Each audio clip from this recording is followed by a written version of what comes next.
This is Raging Bowman Fernandez, and you're listening In Your Head. And if you guys want to know true stories about wrestling and great individuals you want to talk to and find out more about some of the old legends of wrestling, stay tuned for this. All right, we are back, and we're joined by Ricky Santana. Welcome to In Your Head. Hey, thank you for having me aboard. And first off, we want to wish you happy birthday. Well, it is my birthday today, and I can officially say that I am legal in every state. Excellent. Right, and I'm sure this is the best birthday present you got today, coming on In Your Head. Well, yeah, this is the best. But you're asking not twisting your arm to say that or nothing. No. This is straight from the heart. This is my best. This big Planet Championship Wrestling No Turning Back tour, and that's going to be Saturday, November 24th. That's at the Robarts Arena, Sarasota, Florida. For more information, you can visit planetchampionshipwrestling.com. Yeah, I mean, for me, this is a kind of like a reunion tour because, you're kind of putting together the best of the best. I mean, people from WWE that worked for them at one time, WWC, WCW, NWA. I mean, you can go on and go on and go on, and you can just look at the list of the talent that's going to be appearing at this No Turning Back tour on November the 24th. In an arena, the Robarts Arena, that has a little bit of sentimental value for me. And I'll tell you why. The first ever barbed wire match that I ever had in my career that spanned over 25 years against the Sheepherders back then, better known later on as the Bushwhackers, was in that exact arena. Now, probably a lot of people think like the barbed wire stuff like started with ECW, but it was around a long time ago, like you just said. I'm sorry, go ahead. I was to say most people don't. They probably think of the Bushwhackers like the guys that were licking faces and stuff, but the Sheepherders, they were pretty hardcore wrestlers back then. Oh yes, they kind of put their seal on hardcore a long time ago. And for me, it was an honor at that point to step in the ring with them, as long as I was knowing what I was going to get into. And going back to what I was reiterating is that it's a who's who. I mean, from the onslaught, from the opening match. I mean, you're talking about Hector Guerrero versus Mark Sapp. The Guerrero name is legendary in this professional sport. I mean, I need not say any more about the Guerrero family. You have Nasty Boy Knobs taking on Norman Smiley, WWE, WCW, rematch type of, deal there. I mean, everybody knows who Brian Knobs is, and everybody knows who Norman Smiley is. You're looking back, if you're going a little bit of old school on me, you're talking about King Haku. A gentleman that I know very, very well. I've known him for over 20 years. WCW, WWE superstar. And, of course, who can forget the devil himself, Kevin Sullivan, who terrorized the state of Florida and had a lot of classic bouts in that same arena. Mm-hmm. Have you yourself ever worked Kevin Sullivan? Wrestled with Kevin Sullivan? Believe it or not, yes, I did, and it was in the Tri-City area of Tennessee, and believe you me, it was a match that I never forgot. I've had the privilege of actually competing with a lot of the competitors that are on this card. King Haku, I had the privilege of being in a six-man against him in Mexico City, and his two partners were Chris Jericho and the late Chris Benoit. Big Vito, who's wrestling Kip James, who is currently with TNA. Big Vito, me and him crossed paths a few times in Puerto Rico. Sabu, also. Eddie Colon. I mean, you can go back and forth. Jungle Jim Steele. I mean, you can go on and go on. Shane Nagamo. I think there's a guy on this card that I haven't at one point in time had a match with. Mm-hmm. What would you say the difference is with wrestling in Puerto Rico and wrestling in the United States, with the crowds? The crowds, they're a whole lot more into it. They are definitely, very supportive.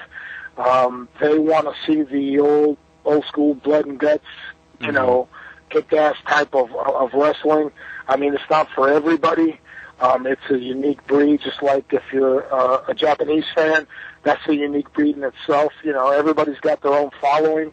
I spent a lot of years in Puerto Rico, and, you know, I don't regret any match that I ever had. You know, it was an experience that I will never forget. Yeah. We actually have a message board question from one of our listeners, and he goes by the name El Santo Loco, and he wants to know what it was like working with the legend Carlos Cologne. It was unique in the sense that he is an icon. Puerto Rico takes Carlos as their mainstay, as their idol. For me, it was an honor in the sense of being where I was at that time and having the ability to wrestle against Carlos Cologne. I have a lot of respect for the Cologne family, one of the dynasty families in this business, and Carlos can reiterate on this if he wants to, but I know he'll say that he had one of his toughest matches facing the one Latin sensation, Ricky Santana. Was it nervous being in the ring with being in the ring with such a legend, especially in his home Puerto Rico, like with the fans? For me, it was kind of a rush, you know, trying to get in there and do my own thing and make my name stand out.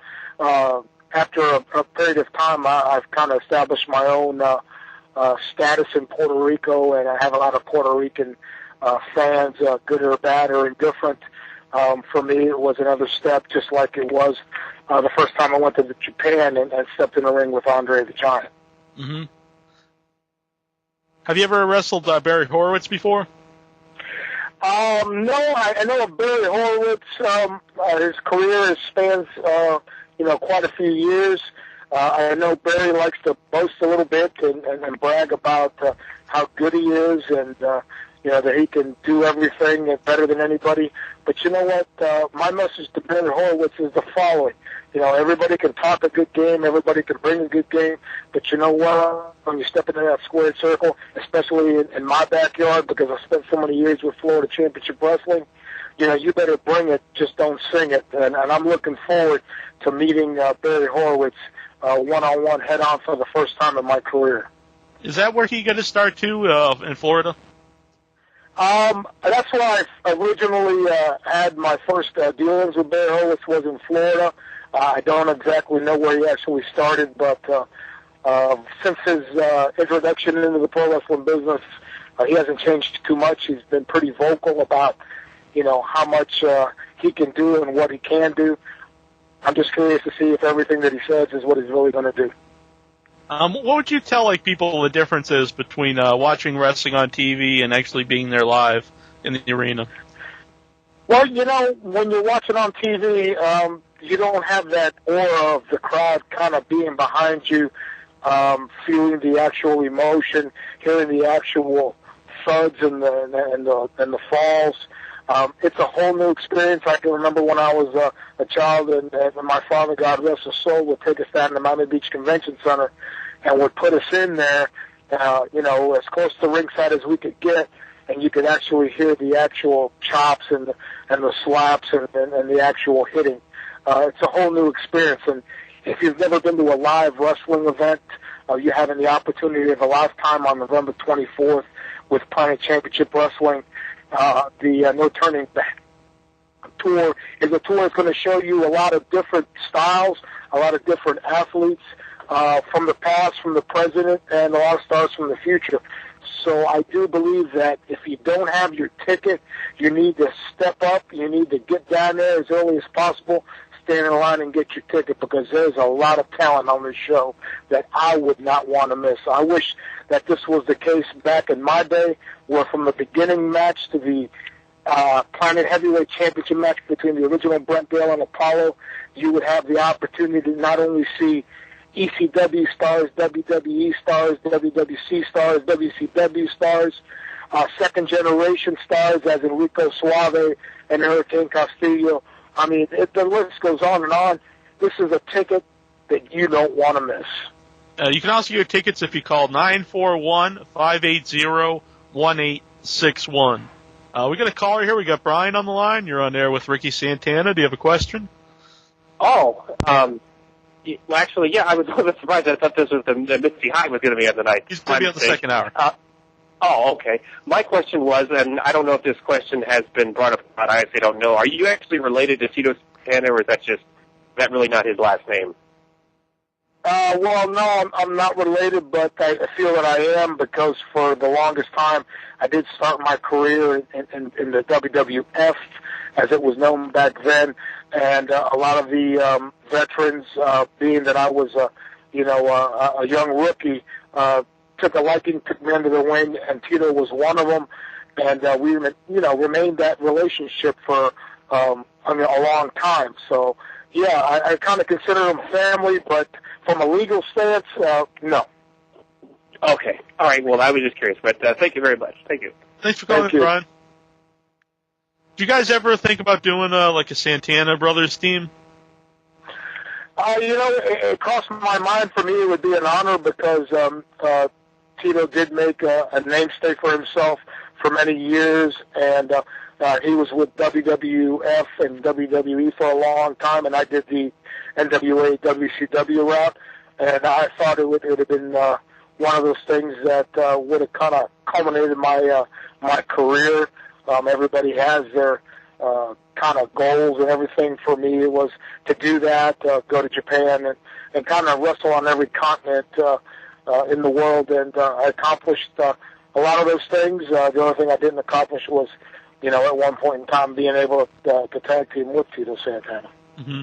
Now, one tag team obviously was the Barry Brothers with Fidel Sierra, who's also going to be on the show, Cuban Assassin. Whose idea was to call you guys the Barry Brothers?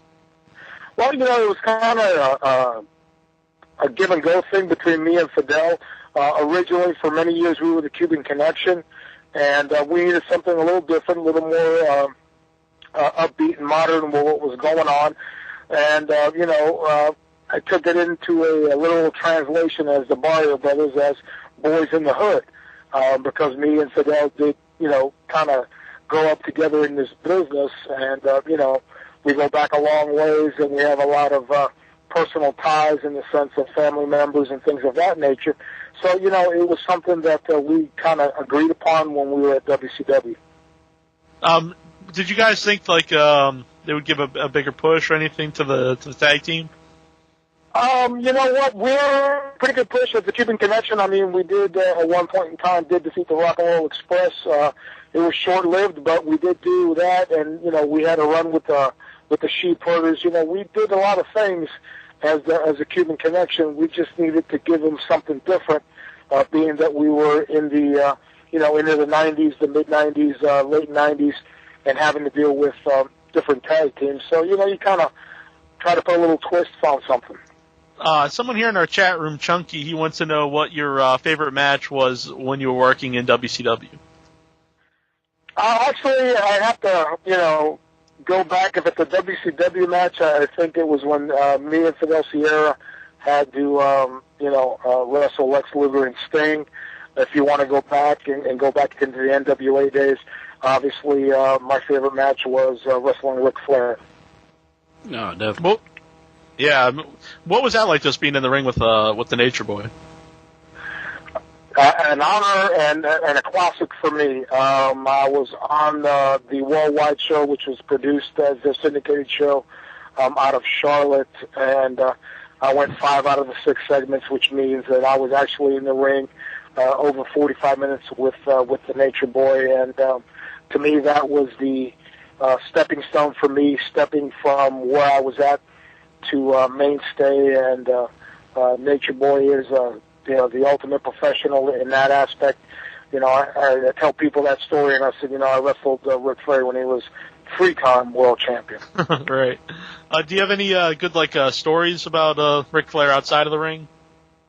After that match, being the classy guy that the Ric Flair was, he was in the bar at the hotel after the fact, and all the cocktails were on him. He said, you gave me a hell of a run, kid. I didn't expect that out of you. So to me, that was giving me my props. Everybody's got a Ric Flair story. just like everybody's got a King Haku story. Right. For being the baddest guy in the business story. So, you know, for me it was an honor and it was a privilege, and, you know, I still see Rick occasionally on different personal appearances, and, you know, I thank him for that opportunity. Mm-hmm. Yeah, King Haku, like I said, King Haku's going to be on this show, and you know he's pretty legendary about, like you said, being the toughest guy in and out of the ring. Have you ever seen him like fight with a fan or another wrestler? Well, I've got my own personal stories with King Haku, and you know, me and him got pretty close, and you know, his family knows my family pretty well. And, you know, I don't want to put him on the spot there, but if there was 20 guys in a room and they told me you had to go in with one guy and they told me who that guy would be, I'd say King Haku. Mm-hmm. There's a rumor back in WCW that Eric Bischoff was thinking about putting him in one of the UFC tournaments. Do you think that would have been something like he would have excelled at? Honestly, I think he would have. You know, I happened to be there when that rumor was circulating, and you know, like I said before, if there was 20 guys in a room and it was just me and him, I'd have no problem going into the room because I know those other 19 guys I wouldn't have to worry about. We got Santo here on the line. Okay. ¿Qué pasa, chico? ¿Qué pasa? ¿Qué pasó? ¿Qué pasó? Hey, I want to have a couple of questions I want to ask you.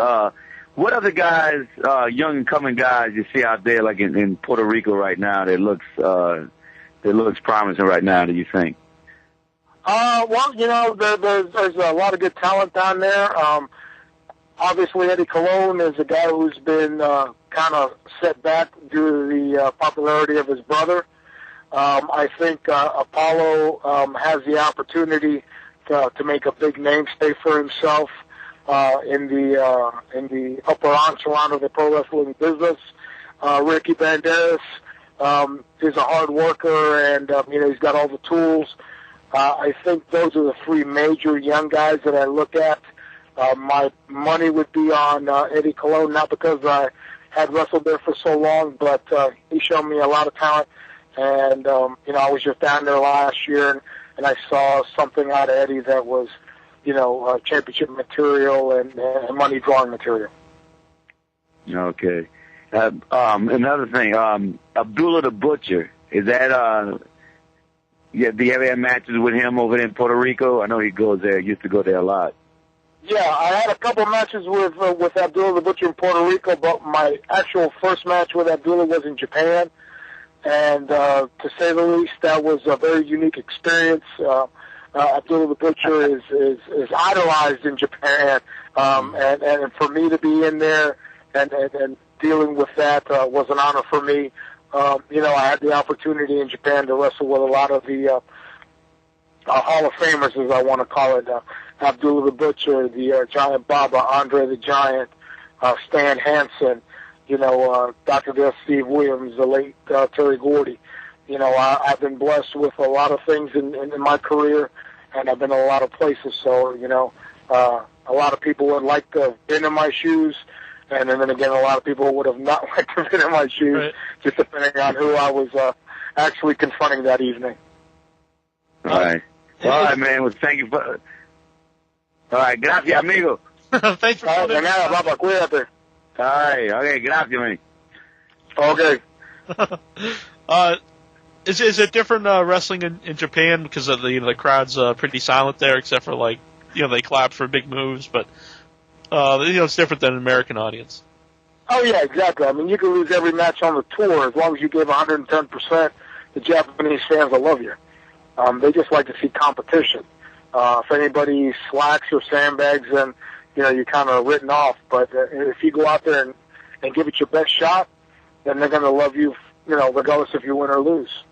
Well, tell everybody again the big show this Saturday, November 24th. Planet Championship Wrestling presents a No Turning Back tour. That's at Robarts Arena, Sarasota, Florida. And for ticket information, you visit planetchampionshipwrestling.com, or you can call 941-580-1861. Anything you want to tell everybody out there? You know why they should come and see the show? Well, I think, you know, the best bang for your buck would be this, like I said before, and I don't mean to reiterate. You got stars that have been with WWE, WWC, WCW, ECW. You know, from the top to the bottom, from the bottom to the top. Like I said, you have legendary families, Hector Guerrero taking on Mark South. Yours truly taking on Barry Horowitz. Fidel Sierra, the Cuban assassin, defending his Cuban heavyweight title against Shane the Glamour Boy.